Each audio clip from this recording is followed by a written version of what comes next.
साध संगत जी, the inspired stories channel पर आपका बहुत बहुत स्वागत है। वीडियो शुरू करने से पहले कृपया आप मेरे चैनल को सब्सक्राइब जरूर करें और साथ में बेल आइकन को भी दबा दें ताकि मेरे नए वीडियो का नोटिफिकेशन आपको मिल जाए। और अगर वीडियो अच्छा लगे तो कृपया लाइक, कमेंट और ज्यादा से ज्यादा शेयर करें। अब देर न करते हुए आज की कहानी शुरू करते हैं। साध संगत जी, आपने आजकल लोगों के मुंह से ये बहुत सुना होगा कि इसको मैं बिठाकर खिला रहा हूँ, या फिर वो ये बोलते हैं कि अगर मैं ना होता तो इसे कौन खिलाता। इस तरह की बातें आजकल के परिवारों में आम हो गई है। क्या ये बात सच है कि हम किसी के भाग्य की खा सकते हैं? अगर आप भी ये जानना चाहते हैं तो कृपया इस वीडियो को अंत तक जरूर सुने। आपने सुना होगा, आधी अधूरी जानकारी जहर की तरह होती है, इसलिए वीडियो में अंत तक जरूर बने रहे। अब देर ना करते हुए आज की दिलचस्प कहानी शुरू करते हैं। बहुत पहले की बात है। एक बार महात्मा अपने शिष्यों को उपदेश दे रहे थे। तब उनमें से एक जिज्ञासु शिष्य ने 3 प्रश्न किए। उनमें से पहले सवाल था कि कौन किसके भाग्य की खाता है। दूसरा प्रश्न, संसार का सबसे ताकतवर कौन है। और तीसरा प्रश्न, जो अपनी बात से पलट जाता है उसका आखिरी में क्या अंजाम होता है। शिष्य की बात सुनकर महात्मा ने कहा, बेटा, तुम्हारे तीनों ही सवाल बहुत ही महत्वपूर्ण है, क्योंकि इन तीनों प्रश्नों को हर मनुष्य को जानना बहुत जरूरी है। इसलिए मैं तुम्हें एक कहानी सुनाता हूँ। उस कहानी को सुनने के बाद तुम्हारे तीनों सवालों के जवाब तुम्हें मिल जाएंगे। इसलिए इस कहानी को तुम ध्यान से सुनना। एक बार की बात है, एक जंगल में बहुत बड़ा और विशाल बरगद का पेड़ था। उस बरगद के पेड़ पर एक बाज रहता था। उस बरगद से थोड़ी ही दूर पर एक बिल था। उस बिल में एक सांप रहता था। एक दिन जैसे ही सांप बिल से बाहर निकलने लगा तो सांप को बिल से निकलते हुए बाज देख रहा था। जब सांप बिल से बाहर निकलने लगा तो उसी समय बाज सांप पर झपटा, लेकिन सांप अभी तक अपने बिल से ज्यादा बाहर नहीं निकला था, इसलिए वो बिल में वापस चला गया। फिर थोड़ी देर के बाद सांप ने अपना मुंह बिल से दोबारा बाहर निकाला और देखने लगा कि बाज आसपास है या कहीं चला गया है। इतने में वो बाज दोबारा से उस पर झपटा, परंतु वो फिर से वापस अपने बिल में चला गया। उसके बाद जब भी सांप अपने बिल से बाहर निकालने की कोशिश करता तो बाज उस पर हमला कर देता और उसे उठाकर ले जाने की कोशिश करता। बाज मन में सोच रहा था कि जब भी तू बिल से बाहर निकलेगा तो मैं तुझे खा जाऊंगा, लेकिन उधर सांप बाज के डर से बिल में छुपा रहता है। जब सांप को बिल में छुपे हुए काफी समय हो गया तो सांप सोचने लगता है कि अगर राजा अजय सिंह कहीं से आ जाए तो मैं बच सकता हूँ, क्योंकि राजा अजय सिंह दूसरों की परेशानियों को हल करते हैं और केवल राजा अजय सिंह ही ऐसे हैं जो मुझे इस बात से बचा सकते हैं। राजा अजय सिंह को याद करता हुआ सांप बिल में छुपा रहता है और जो भी उस रास्ते से गुजरता है तो सांप उससे कहता कि कोई मेरी बात राजा अजय सिंह तक पहुंचा दो, या फिर मुझे राजा अजय सिंह से मिला दो। मैं मरते दम तक उसका एहसानमंद रहूंगा। फिर एक दिन राजा अजय सिंह, जो दूसरों की परेशानियों को हल करते थे, वो जंगल से गुजर रहे थे और उसी रास्ते से निकल रहे थे। तभी सांप ने किसी के कदमों की आहट सुनी तो वो बिल के अंदर से ही कहने लगा, भाई, कोई मुझे राजा अजय सिंह से मिला दो तो मैं जीवन भर उसका एहसानमंद रहूंगा।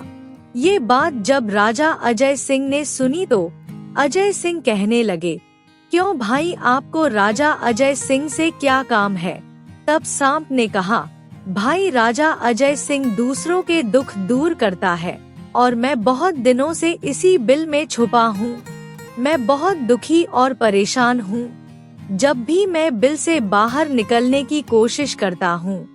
इस वृक्ष पर एक बाज पक्षी का निवास है और वो बाज मुझ पर उसी समय हमला कर देता है, इसलिए मैं इस बिल से बाहर नहीं निकलता हूँ और न ही इतने दिनों से मुझे कुछ खाने को मिला है। मैं ऐसे ही भूखा प्यासा बिल में पड़ा हूँ। ऐसे ही भूख प्यास अपना जीवन व्यतीत कर रहा हूँ। सांप की बात सुनकर राजा अजय सिंह कहने लगे, सरपराज मैं ही राजा अजय सिंह हूँ। बताओ मैं तुम्हारी परेशानी का हल कैसे करूँ?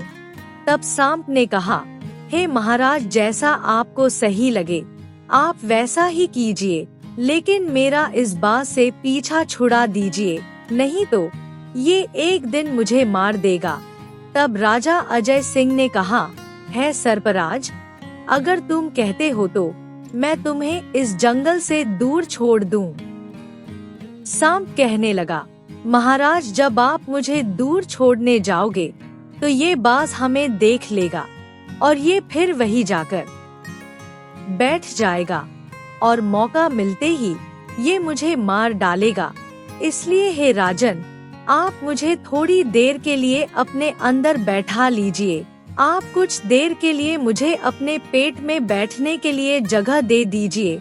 तब इस बाज को पता नहीं चलेगा कि सांप कहाँ चला गया और मैं तब आपके साथ इस जंगल से बहुत दूर चला जाऊंगा और आगे जाने के बाद मैं आपके पेट से बाहर आ जाऊंगा। सांप की बात सुनकर राजा अजय सिंह ने कहा, ठीक है सरपराज, आप मेरे पेट के अंदर प्रवेश कर जाइए। ये बोलकर राजा अजय सिंह ने अपना मुंह खोल दिया और वो सांप राजा अजय सिंह के पेट में चला गया और जाकर राजा अजय सिंह के पेट में बैठ गया। जब राजा अजय सिंह जंगल में आगे गए तो काफी दूर जाने के बाद उन्होंने सांप से कहा, है सरपराज, अब आप मेरे पेट से बाहर आ जाइए। अब ये सुनसान जगह है, यहाँ आपको कोई बाज परेशान नहीं करेगा।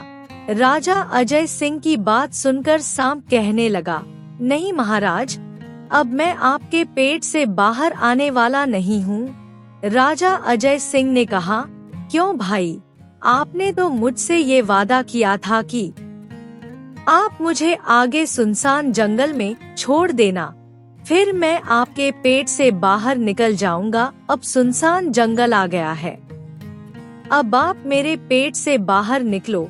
अजय सिंह की बात सुनकर सांप ने कहा, देखो राजन, जैसा आनंद आपके पेट में रहने का है वैसा मुझे उस बिल में नहीं मिलता, इसलिए अब मैं आपके पेट से कभी बाहर नहीं निकलूंगा। सांप की बात सुनकर अजय सिंह मन में सोचने लगा, ये सांप तो बड़ा ही शैतान है, अब इस हालत में मैं क्या करूं?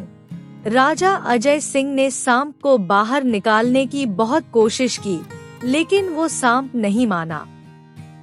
इस तरह आप कुछ ही दिनों में सांप के जहर के कारण अजय सिंह के शरीर से कोढ़ फूटने लगा।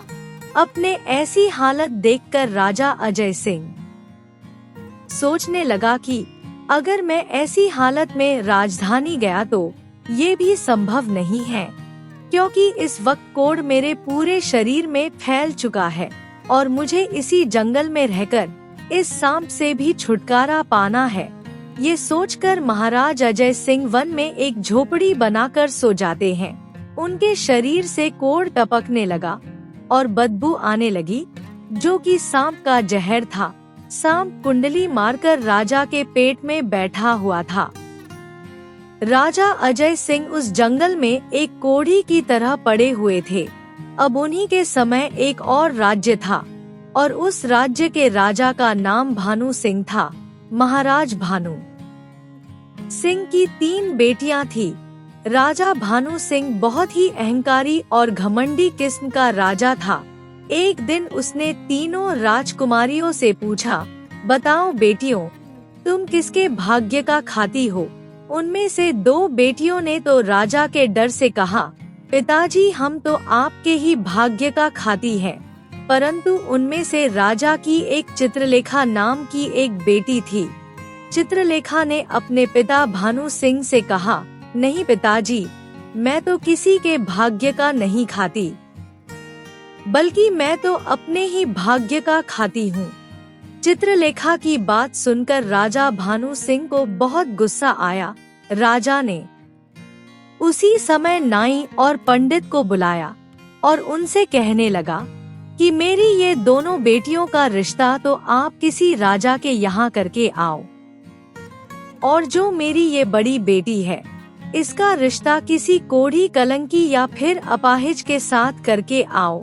फिर राजा के आदेश पर पंडित और नाई तीनों राजकुमारियों का रिश्ता करने के लिए चल दिए। उन्होंने राजा की दोनों छोटी बेटियों का रिश्ता तो अच्छे घरानों में कर दिया, परंतु तीसरी बड़ी बेटी चित्रलेखा के लिए कोढ़ी ढूंढते ढूंढते वो उसी जंगल से गुजर रहे थे जिस जंगल में राजा अजय सिंह कोढ़ी के रूप में अपनी झोपड़ी में पड़े हुए थे। उनके शरीर से कोढ़ बह रहा था।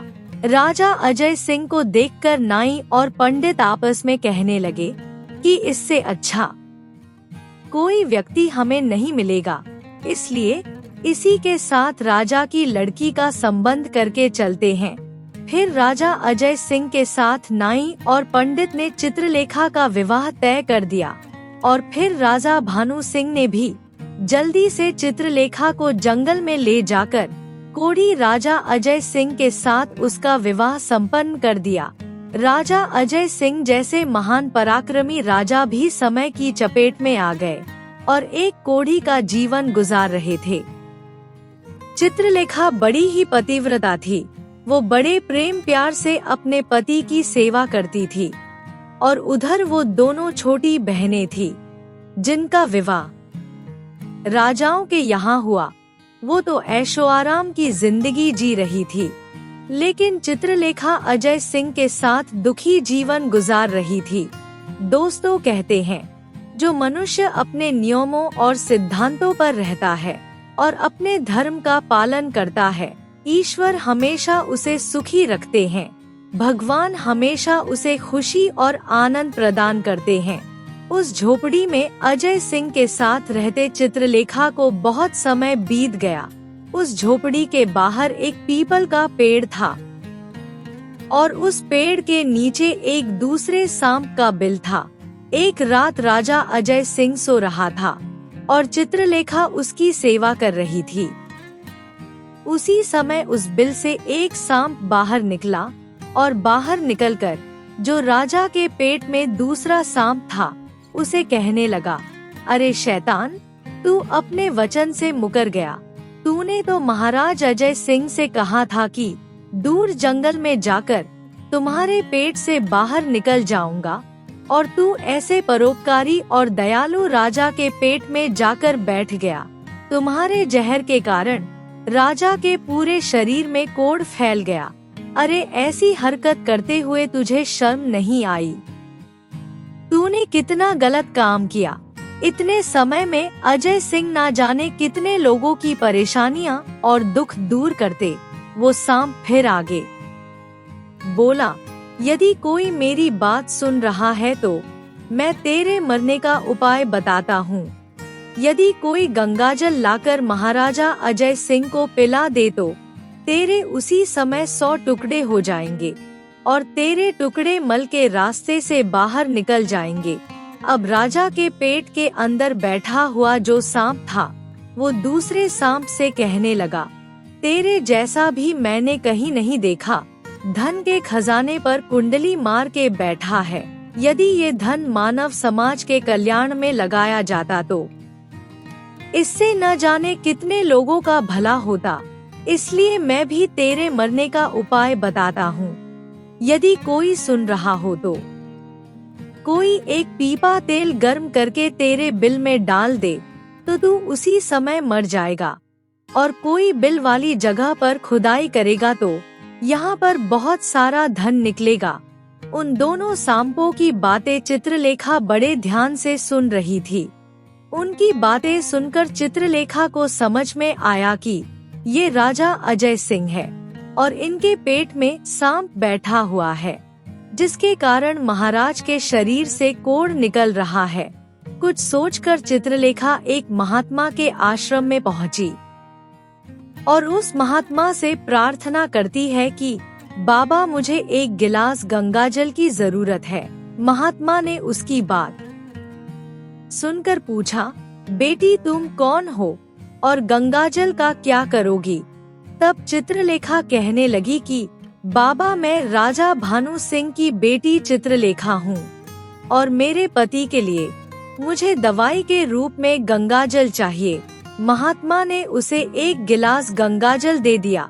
अब चित्रलेखा गंगाजल लेकर जल्दी ही महाराज के पास पहुंच गई और पहुंचकर महाराज अजय सिंह से कहने लगी, महाराज, ये दवाई है आपका कोढ़ ठीक करने के लिए, आप इस दवाई को ग्रहण कीजिए।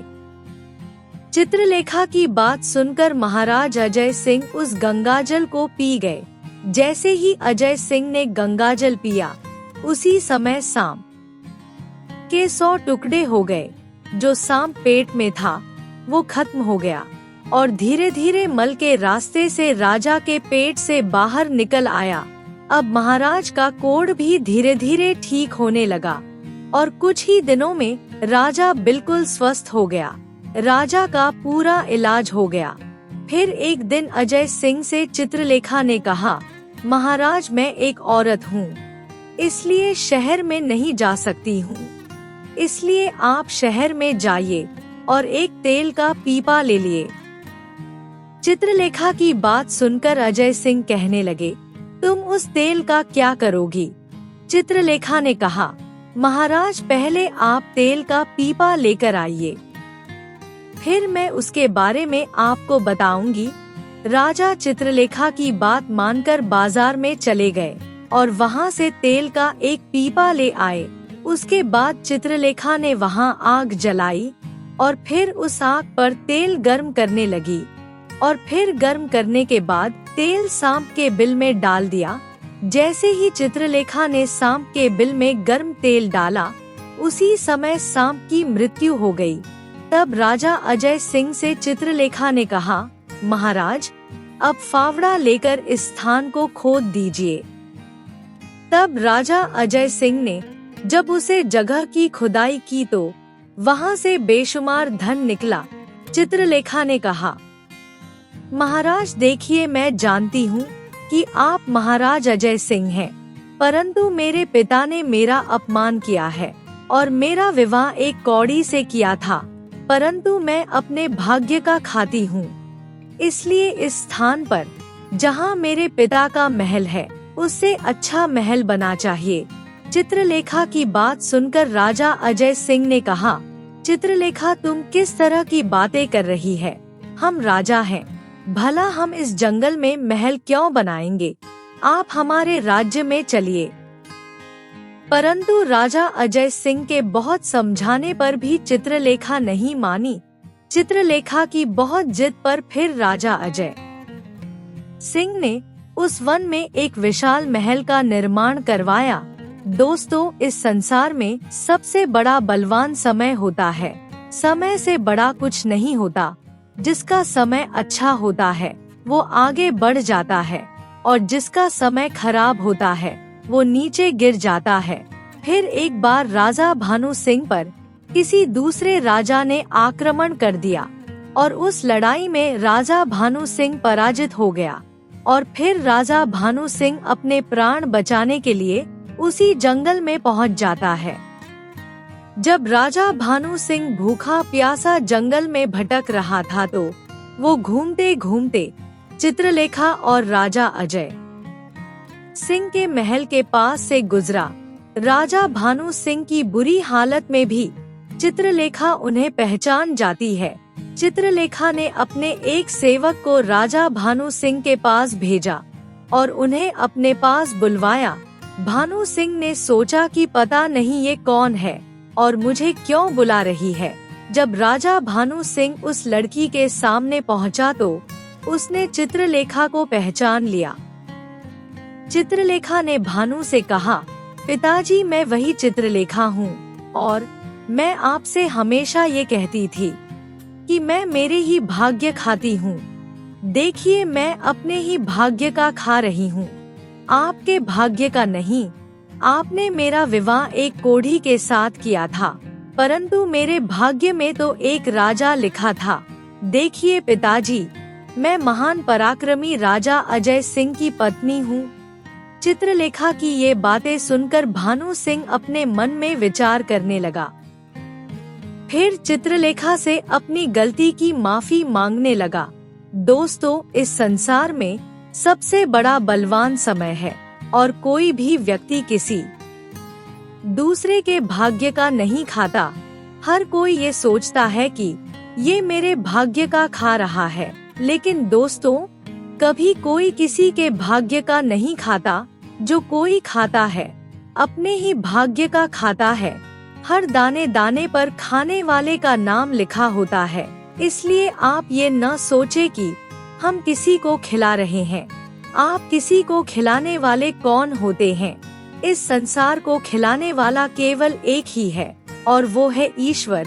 और दोस्तों, जो मनुष्य अपनी बात से मुकर जाता है उसका अंत वही होता है जो राजा अजय सिंह के पेट में बैठे हुए उस सांप का हुआ था, और आखिर में वो विनाश को प्राप्त होता है। हमेशा सच्चाई की ही जीत होती है। अधर्मी, अत्याचारियों और पपिया का अंत होता है। इस तरह राजा अजय सिंह और चित्रलेखा ने राजा भानु सिंह का स्वागत किया।